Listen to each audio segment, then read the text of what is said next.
Dear students, good morning all of you. आप सभी का एक बार फिर से सर्वोदय पब्लिक स्कूल के ऑनलाइन क्लासेस में स्वागत है। जैसा कि पहले बच्चों अपन पिछली कक्षा में पढ़ रहे थे राष्ट्रपति की शक्तियां, उनके कार्य, जिसमें अपन ने पढ़ा था विधायी शक्ति, कार्यपालिका संबंधी शक्ति, वित्तीय शक्ति, सैनिक शक्ति आदि के बारे में अपन पढ़ चुके हैं। आज जो अपन पढ़ने वाले हैं वह है राष्ट्रपति की आपातकालीन शक्तियां, जिसका उल्लेख भारतीय संविधान के भाग 18 अनुच्छेद 352 से 360 के अंतर्गत किया गया है। तो इस आपातकालीन शक्तियों को अपन राष्ट्रपति की संकटकालीन शक्ति के नाम से भी जानते हैं। राष्ट्रपति की संकटकालीन शक्तियां, संकटकालीन शक्तियां, जिसमें अपन सबसे पहले पढ़ेंगे संविधान के आर्टिकल 352 के बारे में। संविधान के आर्टिकल 352 यानी अनुच्छेद 352 में क्या प्रावधान किया गया है। जैसा कि आप सब जानते हैं, भारत के अंदर संसदात्मक शासन व्यवस्था को अपनाया गया है, जिसके कारण राष्ट्रपति के पास कार्यपालिका की नाम मात्र की शक्ति है तथा प्रधानमंत्री के पास वास्तविक शक्तियां हैं। इस कारण से यह आपातकालीन शक्तियां कहने के लिए तो राष्ट्रपति की शक्तियां हैं, लेकिन वास्तविक दृष्टि में देखा जाए तो प्रधानमंत्री के नेतृत्व में मंत्रिमंडल की ही शक्तियां हैं। और इसके अंतर्गत जो उल्लेख दिया हुआ है संविधान के अनुच्छेद 352 के अंदर, ये पहले प्रारंभ में मूल संविधान के अंदर इसके अंदर कुछ अलग प्रावधान थे। वर्तमान में इसमें संशोधन कर कुछ अलग प्रावधान किए गए हैं। अब मैं सबसे पहले आपको बताता हूं, जब अपना देश आजाद हुआ था, अपने देश का संविधान बना था, उस मूल संविधान के अंदर 352 के अंदर क्या उल्लेख था और वर्तमान में क्या है। तो जब अपना देश आजाद हुआ उस समय 352 के अंदर जो प्रावधान थे वह थे, एक तो युद्ध की स्थिति में, कि जब युद्ध होता है या बाहरी आक्रमण होता है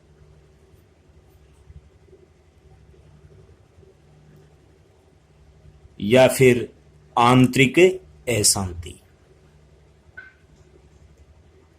आंतरिक अशांति के नाम से 352 की घोषणा राष्ट्रपति के द्वारा की जा सकती थी, और जिसका संसद में अनुमोदन 2 माह में आवश्यक था। यानी संसद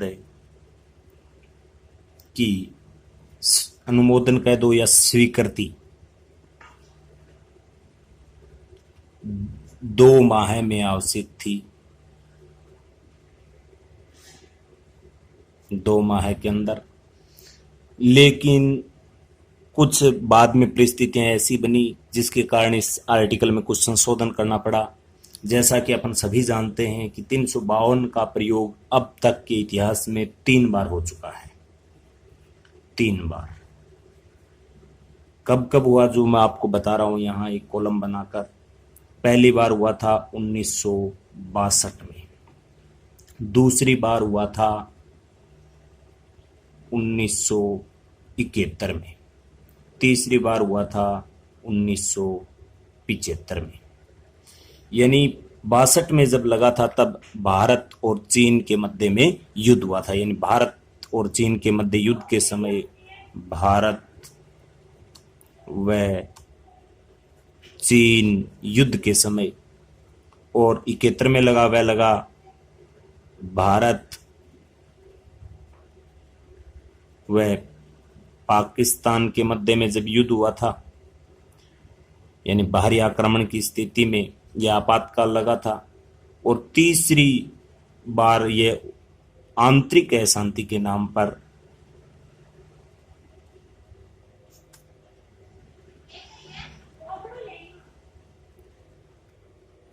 लगा था, और उस समय यह लगाया था श्रीमती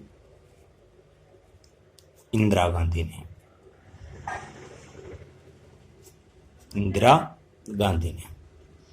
इस वजह से अब मैं आपको पूरी डिटेल बताता हूं कि ये बाहरी युद्ध हुआ तब कैसे लगा, वर्तमान में ये स्थिति पहुंचते पहुंचते इसमें किस प्रकार से बदलाव किया गया, तो आपको मैं यहाँ बता रहा हूँ, तो ध्यान से सुनना इस बात को कि इंदिरा गांधी ने 1975 में आंतरिक अशांति के नाम से जब राष्ट्रीय आपात की उद्घोषणा की, उसके बाद में एक प्रकार से पूरे देश के अंदर उसकी आलोचना की गई थी। और जैसे ही 1975 के बाद में जब ये चुनाव हुए लोकसभा के, उसके बाद में कांग्रेस सत्ता से बाहर हो गई और पहली बार हिंदुस्तान के अंदर गैर कांग्रेसी सरकार बनी थी जनता दल की, और उसका नेतृत्व किया था मोरारजी देसाई ने। मोरारजी देसाई ने। और उसके बाद में जो ये 1975 में आंतरिक अशांति के नाम पर जो आपात की घोषणा की गई थी, उस आपात की कमियों को दूर करने के लिए देसाई ने इस आपात की जांच के लिए एक आयोग का गठन किया था, जो इम्पोर्टेंट आयोग है, शाह आयोग, जिसने इसकी गहन जांच की। और उस जांच के बाद में एक नया संविधान संशोधन हुआ, जो आप अच्छे से जानते हैं, 44वां संविधान संशोधन।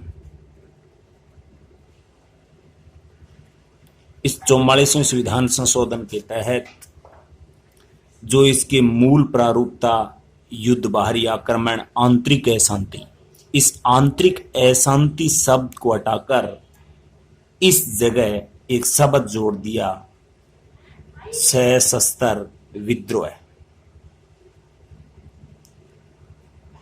सशस्त्र विद्रोह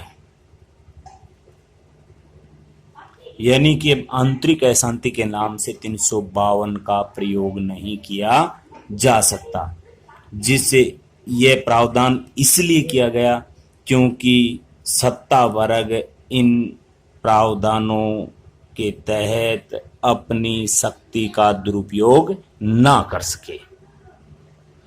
अब वर्तमान में 352 का प्रयोग तभी किया जा सकता है जब युद्ध की स्थिति हो, बाहरी आक्रमण हो या सशस्त्र विद्रोह हो, जिसे पूरे देश में या किसी क्षेत्र विशेष की शांति व्यवस्था को या देश को किसी भी प्रकार को कोई खतरा हो।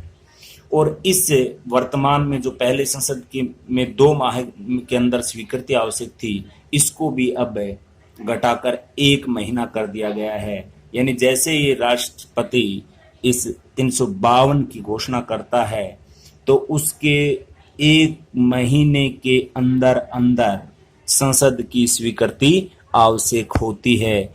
1 महीने से अधिक बिना संसद की स्वीकृति के यह राष्ट्रपति शासन जो यह राष्ट्रीय आपात लगा नहीं रह सकता। और इसके लिए संसद के दोनों सदनों में अलग अलग सदस्यों का बहुमत या उपस्थित और मतदान करने वाले सदस्यों के 2/3 बहुमत से यह अनुमोदन जरूरी होता है। इस प्रकार से यह आपातकाल 6 माह तक लागू रहेगा, और इसे और अधिक समय के लिए अगर लागू रखना है तो प्रत्येक 6 महीने के बाद पुनः संसद की स्वीकृति आवश्यक है। अब अपन पढ़ेंगे कि 352 की उद्घोषणा से भारतीय नागरिकों पर क्या प्रभाव पड़ता है। तो भारतीय संविधान में जो अपने को मूल अधिकार दिए हुए हैं, उसका एक महत्वपूर्ण अनुच्छेद है अनुच्छेद 19 स्वतंत्रता के अधिकार से संबंधित, जिसमें 6 प्रकार की स्वतंत्रताएं दी हुई है, जो आपको बताई हुई है, जैसे विचार व्यक्ति की स्वतंत्रता, सम्मेलन करने की स्वतंत्रता, संगठन बनाने की स्वतंत्रता। इस प्रकार से आपको मैंने 6 बातें बताई थी, वो सबसे पहले भंग कर दी जाती है जब 352 का प्रयोग किया जाता है। कहने का मतलब ये हो गया कि संविधान के आर्टिकल 21 और 20 को छोड़कर सभी के सभी मूल अधिकार से वंचित कर दिए जा। इसके अलावा संसद के पास राज्य सूची के विषय पर भी कानून बनाने का अधिकार आ जाता है। इसके बाद में जो एक महत्वपूर्ण आर्टिकल और है, अनुच्छेद 356। 356 की घोषणा राष्ट्रपति कब करेगा? यह है जब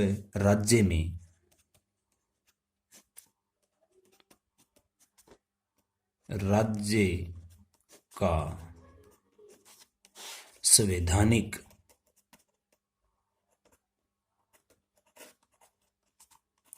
तंत्र विफल होने की स्थिति में राष्ट्रपति द्वारा 356 का प्रयोग किया जाएगा। यह एक संकट की घोषणा के लिए भी वही विधि है जो राष्ट्रीय आपात की घोषणा के लिए है, परंतु इस प्रकार की उद्घोषणा में जैसे कि अपन ने पढ़ा था कि 352 में संसद की स्वीकृति 1 महीने में आवश्यक थी और इसके कुछ विपरीत है उसके, जैसे इसकी उद्घोषणा 2 माह के अंदर संसद के दोनों सदनों में आवश्यक होता है उसका अनुमोदन, और संसद द्वारा प्रस्ताव को जो पारित कर देती है और उस राज्य में एक बार में 6 माह के लिए ही राष्ट्रपति शासन लागू किया जा सकता है। और इसी के साथ राज्य में जब राष्ट्रपति शासन 1 वर्ष के बाद भी जारी रखने का प्रस्ताव अगर संसद पारित कर सकती है, तब उस प्रस्ताव को पारित करने के लिए जब ऐसी स्थिति बनी हुई होनी चाहिए अपने देश के अंदर जैसे 352 की राष्ट्रीय आपात लागू है, उसी स्थिति में और साथ ही साथ चुनाव आयोग द्वारा भी ये प्रमाणित करवाना पड़ता है कि वो चुनाव करवाने की स्थिति में नहीं है। और इसी के साथ जब किसी भी ऐसी परिस्थिति, इनके अलावा भी कैसी भी परिस्थिति भी हो जाए, तो उस अवधि में इस प्रकार की स्थिति में भी 3 वर्ष की अधिक अवधि से यह राष्ट्रपति शासन लागू नहीं रह सकता। और यह राष्ट्रपति शासन राष्ट्रपति राज्यपाल के माध्यम से लगाता है, राज्यपाल के प्रतिवेदन से, या राष्ट्रपति को स्वयं को ऐसा लगे कि अमुक राज्य की सरकार संविधान के अकॉर्डिंग शासन चलाने में विफल हो रही है, तब भी 356 का प्रयोग किया जा सकता है। इसका भी कुछ प्रभाव है जो कि राष्ट्रपति अनुच्छेद 19 द्वारा जो प्रदत्त है अपने 6 जो नागरिक स्वतंत्रता से संबंधित अधिकार हैं, उनके अलावा जो भी अपने राष्ट्रपति के जीवन व शारीरिक संविधानता के अलावा अन्य सभी प्रकार के जो संवैधानिक उपचार हैं उनको भी समाप्त किया जा सकता है। अब तक के इतिहास में यह लगभग 100 से अधिक बार लग चुका है। प्रथम बार 356 का प्रयोग हुआ था वह 1951 के अंदर पंजाब के अंदर किया गया था, और राजस्थान में भी 356 का प्रयोग अब तक के इतिहास में 4 बार किया जा चुका है। प्रथम बार जब अपने राजस्थान के अंदर 356 का प्रयोग हुआ था वह हुआ था 13 मार्च 1967 से 13 मार्च 1967 से 26 अप्रैल 1967। यह राजस्थान में सबसे कम समय तक मात्र 40 दिन तक यह आपात रहा था। और उस समय अपने राजस्थान के जो सीएम थे, मुख्यमंत्री, वह थे मोहनलाल सुखाड़िया। मोहनलाल सुखाड़िया। और राज्यपाल थे संपूर्णानंद। उसके बाद दूसरी बार लगा था 1977 में, यह पहली बार हो गया। दूसरी बार लगा था 1977 के अंदर, और उस समय अपने राजस्थान के सीएम थे हैरी देव जोशी। तीसरी बार लगा था 16 मार्च 1980 से 6 जून 1980 के मध्य। उस समय अपने राजस्थान के सीएम थे वह थे भैरू सिंह शेखावत। उसके बाद में चौथी बार राष्ट्रपति शासन लगा था 15 दिसंबर 1992 से 4 दिसंबर 1993। राजस्थान में सर्वाधिक लंबे समय तक बाबरी विध्वंस कांड के दौरान ये आपात लगा था। उस समय भी अपने राजस्थान के जो सीएम थे वह थे भैरों सिंह शेखावत। और सबसे अधिक अगर आपसे पूछा जाए कि सबसे ज्यादा बार किस राज्य में लगा है, तो वो मणिपुर में लगा है 10 बार। और अन्य में भी, यूपी में, इनमें भी काफी बार लग चुका है, लेकिन सबसे ज्यादा मणिपुर के अंदर ही लगा है। इसके अलावा छत्तीसगढ़ और तेलंगाना दो ऐसे राज्य भी हैं जिनमें अभी तक एक बार भी 356 का प्रयोग नहीं किया गया है। इसके बाद में आगे का अपन देखते हैं, एक और बच गया अपना अनुच्छेद 360।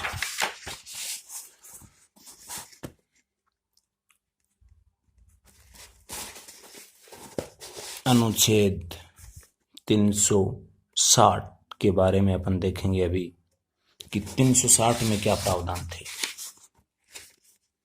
अनुच्छेद 360 यानी कि वित्तीय आपात। जब अपने देश पर किसी भी प्रकार का वित्तीय संकट आता है, उस समय राष्ट्रपति लगाता है संविधान के आर्टिकल 360 के तहत वित्तीय आपात। वित्तीय आपात के दौरान स्थिति ये बनती है, ये इसकी भी उद्घोषणा संसद के दोनों सदनों में 2/3 बहुमत से 2 महीने के अंदर अंदर ये अनुमोदन आवश्यक होता है। इस प्रकार की स्थिति में राष्ट्रपति अपने अधिकार का प्रयोग करते हुए वित्तीय संकट के दौरान राष्ट्रपति को यह अधिकार होता है कि वित्तीय दृष्टि से किसी भी प्रकार की राज्य सरकार की मितव्ययता संबंधित आदेश दे सकता है। सुप्रीम कोर्ट, हाई कोर्ट, संघ व राज्य के अन्य कर्मचारियों के वेतन में कटौती भी कर सकता है। और वित्तीय संकट की अवधि में राष्ट्रपति अनुच्छेद 19 द्वारा प्रदत्त नागरिकों की स्वतंत्रताओं पर भी रोक लगा सकता है और संवैधानिक उपचारों के अधिकार को भी निलंबित कर सकता है। इस प्रकार की स्थिति बनती है इस आर्टिकल 360 के तहत। इसके बाद एक और महत्वपूर्ण अनुच्छेद है, अनुच्छेद 361, जिसमें राष्ट्रपति के पास विशेषाधिकार है। यानी अनुच्छेद 361 के तहत राष्ट्रपति के विशेषाधिकारों का उल्लेख है। विशेषाधिकारों का उल्लेख, यहां से इंपॉर्टेंट क्वेश्चन उठता है, राष्ट्रपति के विशेषाधिकार पूछे जा सकते हैं। तो राष्ट्रपति के विशेषाधिकार के अंतर्गत यह आता है कि राष्ट्रपति के पदावधि में कोई भी न्यायालय उसे बंदी बनाने का आदेश जारी नहीं कर सकता, और न ही राष्ट्रपति के विरुद्ध उसकी पदावधि के दौरान किसी भी प्रकार की दंडिक कार्रवाई यानी जो दंड से संबंधित कार्रवाई है वो किसी न्यायालय में न तो उसे संस्थित की जाएगी और न ही उसे चालू रखी जा सकेगी। ऐसी सूचना से उसकी कार्रवाई की प्रकृति, वादकार पक्षकार का नाम, विवरण और स्थान में मांग आदि के अनुस्तोष का भी विवरण नहीं दिया गया हो। इस प्रकार की स्थिति बनती है संविधान के आर्टिकल 361 के अंतर्गत। इसके अलावा राष्ट्रपति के कुछ से और भी राष्ट्रपति से संबंधित छोटे छोटे क्वेश्चन बनते हैं। जैसे आपसे 1 नंबर के रूप में पूछा जा सकता है, राष्ट्रपति का भवन कहाँ है? तो वह है रायसीना हिल्स, दिल्ली के अंदर। और एक दूसरा ग्रीष्मकालीन अवकाश भी है छरबरा के अंदर, जिसको अपन द रिट्रीट के नाम से भी जानते हैं। इसके अलावा एक और नाम भी आता है राष्ट्रपति के संबंध में, राष्ट्रपति की पॉकेट पावर अर्थात पॉकेट वीटो। राष्ट्रपति की पॉकेट वीटो क्या है? पॉकेट वीटो, राष्ट्रपति की पॉकेट वीटो उसे कहा जाता है जब राष्ट्रपति विधेयक पर हस्ताक्षर न करे। यानी कि आप सभी जानते हैं कि संविधान के अनुच्छेद 111 में स्पष्ट लिखा हुआ है कि संसद द्वारा पारित विधेयक को जब तक राष्ट्रपति उसे स्वीकृति नहीं देता है, अर्थात संसद के दोनों सदनों में पारित विधेयक पर जब तक राष्ट्रपति हस्ताक्षर नहीं करता है, तब तक वह कानून का रूप धारण नहीं करता। इस प्रकार की बात का उल्लेख संविधान के आर्टिकल 111 में उल्लेखित है। जब राष्ट्रपति किसी विधेयक पर हस्ताक्षर नहीं करे और न उसे पुनर्विचार के लिए संसद में भेजे बल्कि अपने पास लंबित रख ले, ऐसी स्थिति में यह विधेयक पारित नहीं होगा, जिसे अपन राष्ट्रपति का जेबी निषेधाधिकार या उसका पॉकेट पावर कहते हैं। इस प्रकार की से ये छोटे छोटे क्वेश्चन भी पूछते हैं। एक छोटा क्वेश्चन और भी पूछा जा सकता है कि देश में शासनाध्यक्ष व राज्याध्यक्ष में अंतर। तो शासनाध्यक्ष ध्यान रखना प्रधानमंत्री होता है और राज्याध्यक्ष राष्ट्रपति होता है। और राष्ट्रपति के संबंध में एक बात और भी है, जिसके संबंध में राष्ट्रपति के बारे में ये भी कहा जाता है कि राष्ट्रपति सरकार का नाममात्र का मुखिया कार्यपालिका का नाममात्र का मुखिया होता है। याद रखना, इस क्वेश्चन को दो प्रकार से पूछा जा सकता है। अगर सीधा पूछे आपसे कि कार्यपालिका का प्रधान कौन है, तब तो आपको राष्ट्रपति ही लिखना है। अगर क्वेश्चन में कुछ फेरबदल करे, अगर उसमें पूछे कि राष्ट्रपति अपने इस कार्यपालिका का वास्तविक प्रधान है क्या, तब नहीं है, वास्तविक प्रधान प्रधानमंत्री होता है। तो इसी के साथ ये आपातकालीन राष्ट्रपति की शक्तियां कंप्लीट होती हैं। आज के लिए इतना ही, और इसकी संपूर्ण जो नोट्स हैं उनके मैं पीडीएफ बनाकर इस आपके पास डाल दूंगा व्हाट्सएप ग्रुप के अंदर, और उसमें से आप आराम से होमवर्क करना है, पूरा साथ में याद भी करना है। और आज के लिए इतना ही।